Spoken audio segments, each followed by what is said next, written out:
UP का वो encounter जिसके आगे श्री प्रकाश शुक्ला और विकास दुबे का एनकाउंटर भी कुछ नहीं है।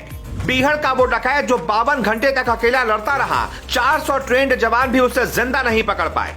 आईजी, डीआईजी सब घायल हो गए। आर्मी बुलाने की तैयारी होती उससे पहले ही वो डाकू एक गलती कर बैठा।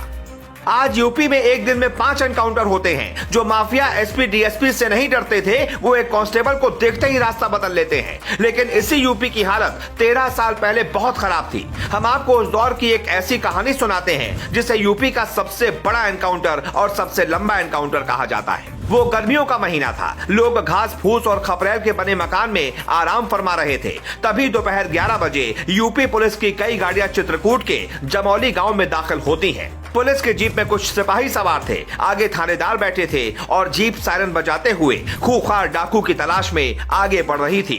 तभी एक 2 मंजिला घर दिखा और पता चला कि डाकू घनश्याम केवट उसी में छुपा है। ये बिहार का सबसे खतरनाक डाकू था जिसके बहन को एक ठाकुर ने छेड़ा था तो इसने बदला लेने के लिए बंदूक उठा ली थी और उसके बाद से ठाकुर इसके नंबर 1 दुश्मन बन गए थे। पुलिस जब घर के पास पहुंची तो पता चला कि वो बगल के खपरेल वाले मकान में है। थानेदार ने कहा सरेंडर कर दो तो 1.5-2 घंटे तक कोई आवाज नहीं आई। लेकिन अचानक उस डाकू ने फायरिंग शुरू कर दी। वो अकेला ही पुलिस जवानों पर भारी पड़ने लगा। तब कौशाम्बी, हमीरपुर और बांदा जिले से अतिरिक्त पुलिस फोर्स बुलाई गई। 4 थानों की पुलिस, पीएसी और एसटीएफ को मिलाकर करीब 400 जवान उसे पकड़ने के लिए लगाए गए। पीएससी के आईजी वीके गुप्ता और डीआईजी सुशील कुमार सिंह भी मौके पर पहुंचे। घंटों से चल रही मुठभेड़ को खत्म करने के लिए इन्होंने दिमाग लगाया और कहा कि घनश्याम केवट जिस खपरेल वाले मकान में छिपा है उसके आसपास आग लगा दो ताकि वो बाहर आए और उसे पकड़ ले। लेकिन वो डाकू पुलिस से भी ज्यादा शातिर था। जैसे ही आग लगी घनश्याम केवट धुएं की आड़ में छिपकर उस घर से भाग गया। पुलिस को चकमा देने में वो इतना माहिर था कि 400 जवान भी नहीं पता कर पाए कि आखिरकार वो भाग कर गया किधर। तभी 2 मंजिला इमारत से फायरिंग की आवाज आई। अब वो अपने किले में घुस चुका था। वो छत से गोलियां चला रहा था जबकि पुलिस नीचे थी। उसने PSC commander Beni Madhav Singh, SOG सिपाही शमीम इकबाल और वीर सिंह समेत 4 जवानों को मार गिराया। आईजी और डीआईजी पर भी उसने गोली चलाई जिन्हें घायल हालत में अस्पताल में भर्ती कराया गया। अब पुलिस का हौसला टूट रहा था लेकिन पुलिस उसकी एक गलती के इंतजार में थी। घनश्याम केवट गोलियां तो रुक रुक कर चला रहा था लेकिन 2.5 दिनों से वो सिर्फ पानी पी पी कर जिंदा था। न तो उसके पास खाने को कुछ सामान था और न ही अब ज्यादा कारतूस बचे थे। उसने रात के अंधेरे में भागने का प्लान बनाया।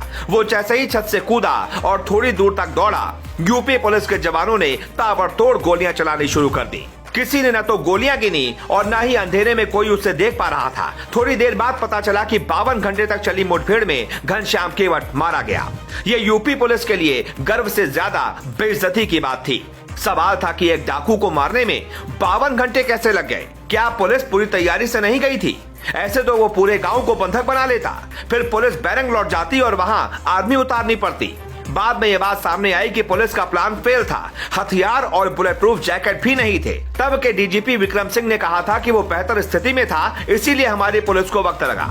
लेकिन योगी राज में कम से कम ये हालात सुधर गए हैं। अब कोई डाकू न तो किसी गांव में छिपता है और न ही लोगों को डराता धमकाता है, बल्कि वो खुद थाने में जा जाकर सरेंडर करता है और कहता है, माई बाप हमें जेल में बंद कर दो, हमने कई गुनाह किए हैं, बस हमें गोली मत मारना और घर पर बुलडोजर मत चलाना। Bureau report.